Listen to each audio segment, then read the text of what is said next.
ẹnikẹ́ni tí mo bá ṣẹ̀ mo ní kó foríjì mí.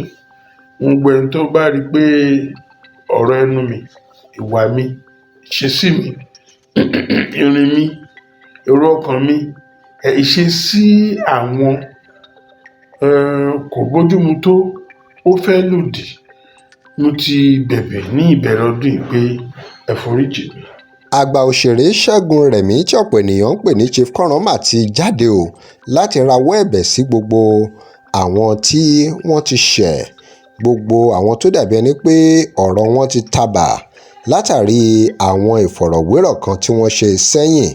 Ìmí nínú àwọn ìfọ̀rọ̀wérọ̀ yìí ó ní ṣe pẹ̀lú àwọn òṣèré kọ̀ọ̀kan, pàápàá àgbà òṣèré Màmá Rainbow àti Ìyá Esther Ajayi àti àwọn òṣèré mìíràn. Kí ló wá fà á tí olóyè Kanran ṣe jáde láti wá bẹ̀bẹ̀? Gbogbo ẹ̀ lẹ máa rí nínú fọ́nrán tí màá mú wá fún yín.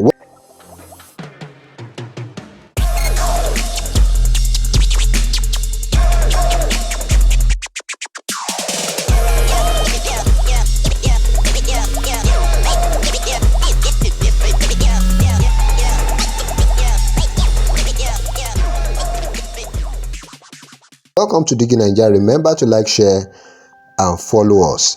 Kí ló ń mú ọ̀rọ̀ ẹ̀bẹ̀ wá látọ̀dọ̀ Chief Kanran? Ẹ já gbóhùn lẹ́nu Chief Kanran kẹ́ mọ ìdí tí wọ́n ṣe ń rawọ́ ẹ̀bẹ̀ sí gbogbo àwọn tí wọ́n ti ṣẹ̀. Kókó ohun tí mo ṣe wá sórí fọ́nrán lónìí kò ju ọ̀rọ̀ tí ó ń jà ranyìn lórí afẹ́fẹ́ àti àwọn nǹkan tí mò ń gbọ́ tí àwọn ènìyàn ń pè mí lé lórí ohun tó ń ṣẹlẹ̀. Mo fẹ́ yànnàná ọ̀rọ̀ náà, mo dẹ̀ fẹ́ kí ó yé gbogbo wa. Ìkíní, mo ṣe interview kan ní ọdún tó kọjá lórí program yìí. Àwọn ọ̀pọ̀lọpọ̀ oníròyìn ni wọ́n parapọ̀ tí wọ́n ṣe press conference fún mi ní within October ending or early November lórí event tí mo ṣe ní November. Níbẹ̀ ṣe mọ̀ pé àwọn oníròyìn ẹ̀rí kò sóhun tó dàbí ẹ̀bẹ̀ bá a bá ti bẹ̀yàn kí gbogbo nǹkan tó ń rùn nílẹ̀ kò tán pátápátá. Nígbà míì bẹ́yìn ò bá kíyèsára ó ṣeé ṣe kó ṣì sọ tàbí kó ṣì wí, ó ṣeé ṣe kí ènìyàn bara jẹ́ jù bó ṣe yẹ lọ. Lórúkọ Ọlọ́run a ò ní ṣì sọ, a ò ní ṣì wí. Mo tún ti ṣe fọ́nrán kan ní nǹkan bíi ìbẹ̀rẹ̀ táwọn ọdún yìí. Mo ní gbogbo ẹnikẹ́ni tí mo bá ṣẹ̀ mo ní kó foríjì mí. Gbogbo ẹni tó bá rí pé ọ̀rọ̀ ẹnu mi, ìwà mi, ìṣesí mi, ìrìn mi, èrò ọkàn mi, ìṣesí àwọn kò bójúmu tó, ó fẹ́ lòdì, mo ti bẹ̀bẹ̀ ní ìbẹ̀rẹ̀ ọdún yìí pé ẹ foríjì mi. Ẹ rí mi bí ọmọdé, ẹ fà mí mọ́ra. Ẹ ṣọ̀mọ̀ pé ọmọdé ò ní jẹ ẹ̀kọ kó má ra lọ́wọ́. Ẹ̀yin àgbàlagbà nílẹ̀ Yorùbá sọ pé tá a bá jẹ̀kọ tán a máa dárí jowó èyí.